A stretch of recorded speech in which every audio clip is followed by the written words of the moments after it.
من زمان قلت لكم بسوي معاكم عجينة مرة قطنة قطنة اللي هي العجينة التايوانية. طبعا تحتاج تقريبا تخمير مدة 16 ساعة أو أكثر.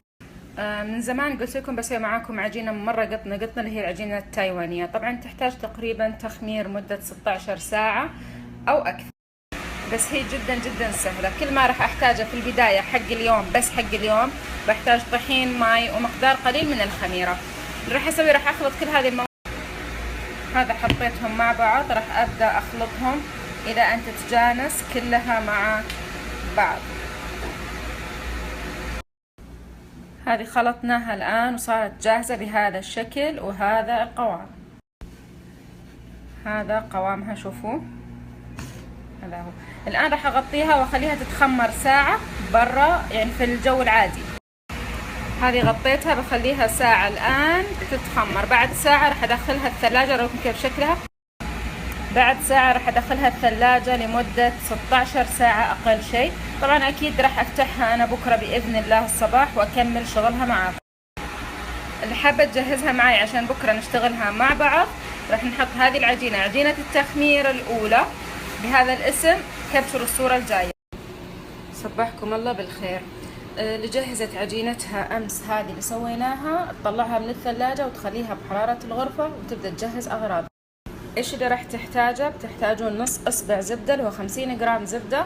انا اخذت وقت لاني بحولها من جرامات الى كاسات، اعرفكم ما تحبون الجرامات، فعلى ما وزنتها ورجعت عدتها بالكاسات. زي ما قلت لكم بحتاج 50 جرام زبدة اللي هو يعادل نص اصبع زبدة. بحتاج ملعقة وربع ملح، ملعقة وربع كل شيء بكتبه بعدين، اكثر من الربع بشوي كاس مويه اللي هو يعادل 75 ملي. راح احتاج الى بيضة واحدة، احتاج الى ربع كاس سكر، احتاج الى ملعقتين كبار حليب بودرة، الى العجينة اللي امس سويتها خليها بدرجة حرارة الغرفة احتاج الى 3 كاسات طحين.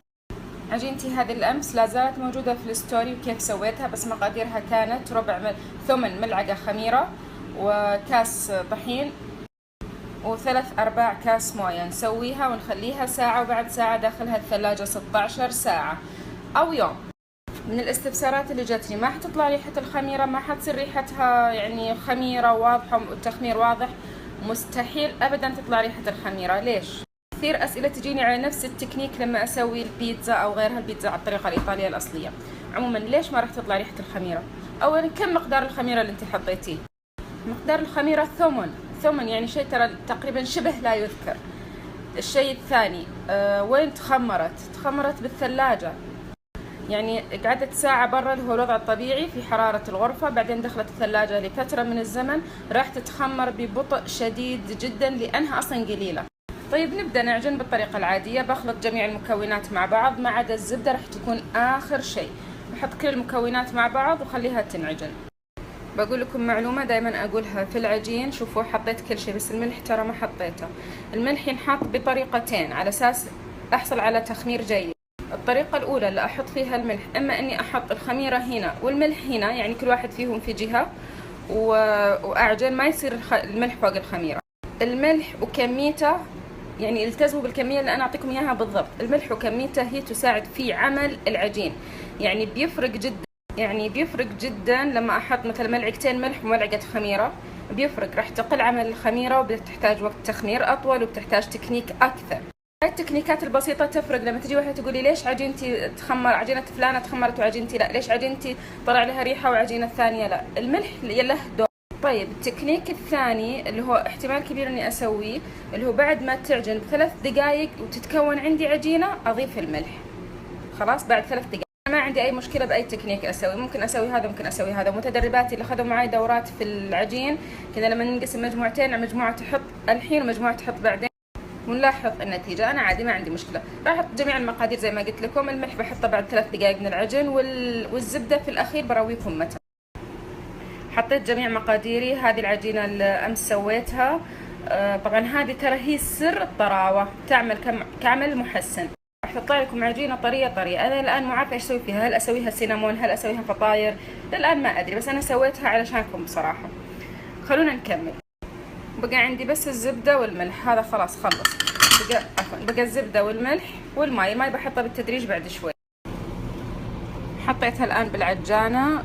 راح اخليها تعجن زي ما قلت لكم 3 دقائق بس. راح اضيف الموية بالتدريج. بنات ركزوا في المعلومات اللي اقولها، ترى المعلومات اللي اقولها مرة مهمة والله العظيم، مش لاني انا اقولها، بس فعلا تشرى بماء الذهب.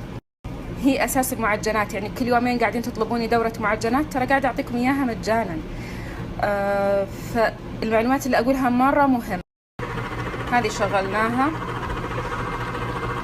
يعني اذا عرفتي تكنيك العجن المضبوط، تكنيك التخمير، تكنيك حرارة الفرن، مدى قساوة او ليونة او نسبة الرطوبة الموجودة في العجينة، هي اللي بتحدد لك كل شيء. حتى المعجنات الكبيرة متى استخدم المحسن ومتى ما استخدمه. راح ابدا الان باضافة الموية، ترى قاعدة اضيفها بس من الجهة الثانية.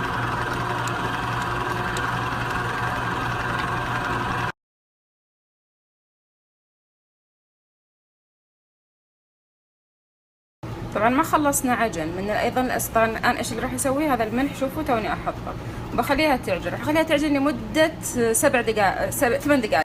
ليش؟ لاني اخذت دقيقتين من قبل. لازم لازم لازم فترة العجن اقل شيء 10 الى 12 دقيقة. ليش؟ لان الجلوتين الموجود كذا شكله اوكي، فلما انت تطولين بالعجن يصير كذا، يعني يصير مستقيم. ايش الطحين اللي استخدمته اليوم؟ استخدمت فوم، بصور لكم اياه بعد شوي. ايش هو، هل هو الافضل ولا لا؟ بعلمكم بعد شوي عن الطحين.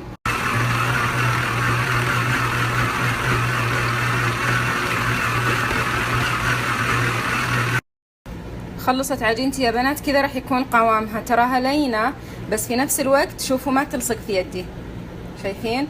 هي لينة بس ما تلصق في اليد.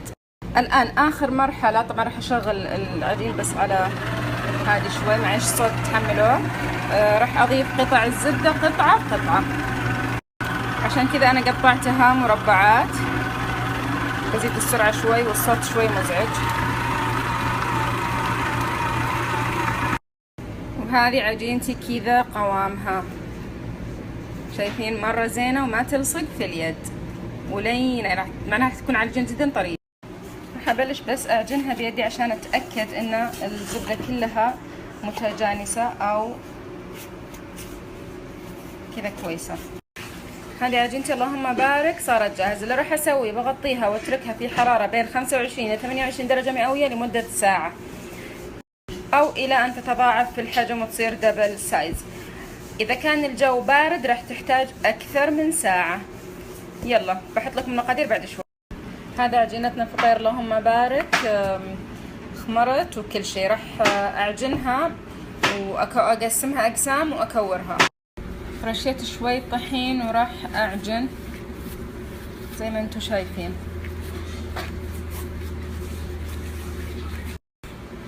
هنا طلع معي تقريبا 17، المفروض يطلع 16، طلع معي 17 قطعة، ما هي مشكلة. اللي راح اسوي الان بغطيهم 10 دقائق وبعدين بشتغل فيهم. يعني تكون بهذا الشكل وبعدين راح افردها. ما اقدر افرد صراحة بيد واحدة بس بحاول. بعدين افردها كذا واحاول اخليها من هنا شوي وراح الفها. طبعا انا الف اسحب من هذه الجهة على اساس تكون مشدودة مرة مضبوط. بتصير بهذا الشكل. احطها في صينية. انا عادة استخدم قصيرة الحافة وهذا اسمه السلبات او ورق زبدة براحتكم.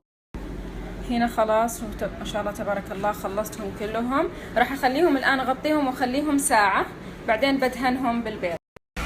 هذا بعد مرور 45 دقيقة راح احط عليه بيض حطوا معاه شوية حليب يعطيكم لون مرة جميل. انا ما حطيت صراحة حليب. اللهم بارك. هذه عجينتنا خلصت، شكلها يمي. برويكم اياها من الداخل.